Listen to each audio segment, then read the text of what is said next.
Shalom teman-teman, nama saya Betsy, saya dari Angkatan 8 KPKS Santo Paulus Tangerang. Hari ini saya ingin berbagi sedikit tentang firman Tuhan.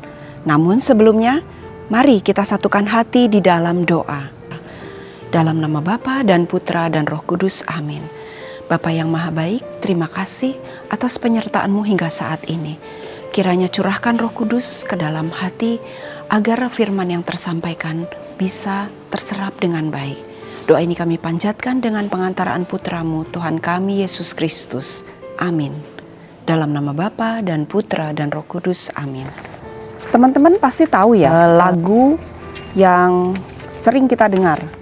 Lagunya Dulu Yesus berpuasa 40 hari lamanya.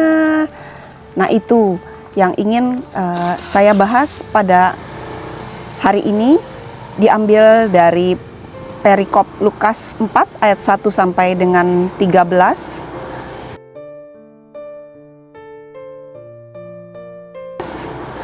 Perikop ini juga digunakan pada bacaan Injil Minggu Prapaskah pertama.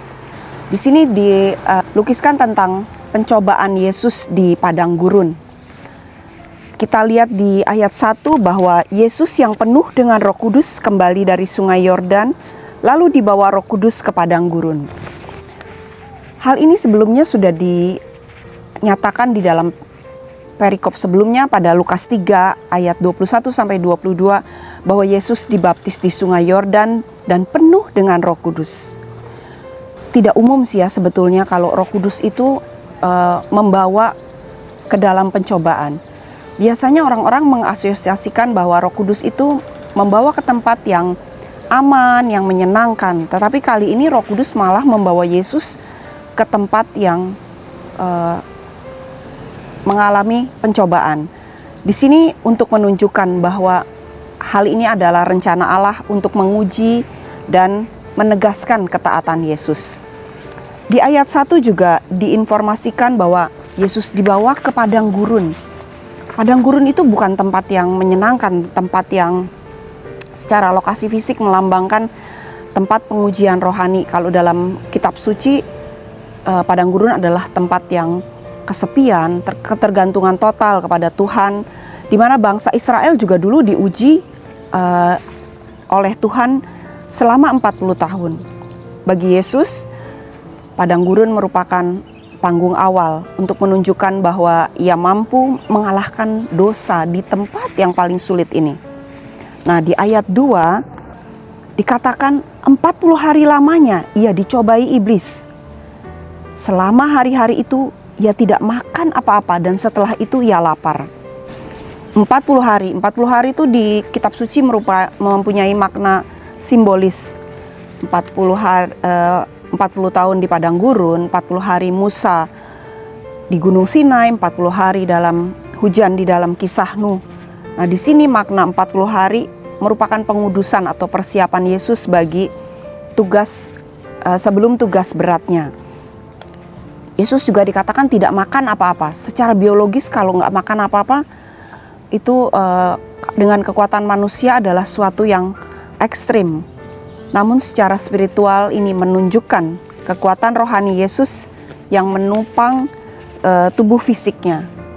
Tokoh-tokoh dalam perjanjian lama seperti Musa dan Elia juga mengalami puasa panjang seperti halnya Yesus. Kemudian dalam perikop ini dilukiskan 3 pencobaan. 1, roti. Roti itu kebutuhan fisik, merupakan materi. Kemudian penyembahan palsu. Keinginan akan kuasa yang merupakan ego. Dan yang ketiga adalah ujian identitas, yaitu mencobai Allah. Ini adalah merupakan kepercayaan. Ini adalah 3 pencobaan yang biasa disebutkan merupakan pencobaan utama dalam keinginan kehidupan manusia, yaitu keinginan daging, keinginan mata, dan keangkuhan hidup. Kita bisa lihat di 1 Yohanes 2 ayat 16. Kemudian kita juga lihat di sini iblis yang pinter banget, pinter dalam memahami kitab suci karena bisa menggunakan kutipan kitab suci. Dalam hal ini iblis menggunakan kutipan kitab suci di Mazmur 91. Nah, Yesus melawan karena Yesus paham benar dengan firman Allah, maka Yesus melawan kutipan ini dengan kutipan dari Ulangan 6 ayat 16. Selain itu, selain iblisnya pintar juga memahami kitab suci, iblis juga memutarbalikkan identitas Yesus sebagai anak Allah. Dalam perikop ini 2 kali diulang, jika engkau anak Allah. Jika engkau anak Allah, yang pertama ada di ayat 3 dan yang kedua ada di ayat 8. Di sini untuk serangan terhadap Yesus dalam perannya sebagai anak Allah. Nah, selain itu juga iblis di sini juga langsung berdialog dengan Yesus. Karena biasanya iblis tuh bekerjanya di belakang layar, tapi kali ini secara eksplisit dia menentang Yesus dalam 3 percobaan. Ini merupakan keberanian iblis dalam menghadapi anak Allah.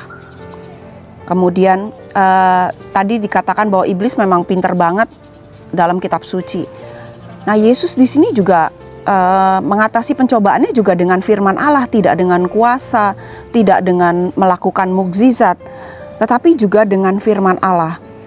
Bisa dilihat di dalam ayat 4, Yesus menggunakan kutipan dari Ulangan 8 ayat 3. Kemudian di ayat 8, Ulangan 6 ayat 13. Kemudian di ayat 12, Ulangan 6 ayat 16.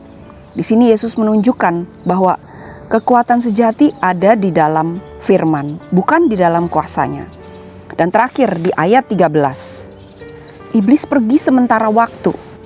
Ini menunjukkan bahwa pencobaan adalah proses yang berkelanjutan dalam kehidupan manusia. Perjuangan melawan iblis adalah proses yang berkesinambungan. Demikian teman-teman, sedikit sharing dari saya. Terima kasih. Tuhan memberkati.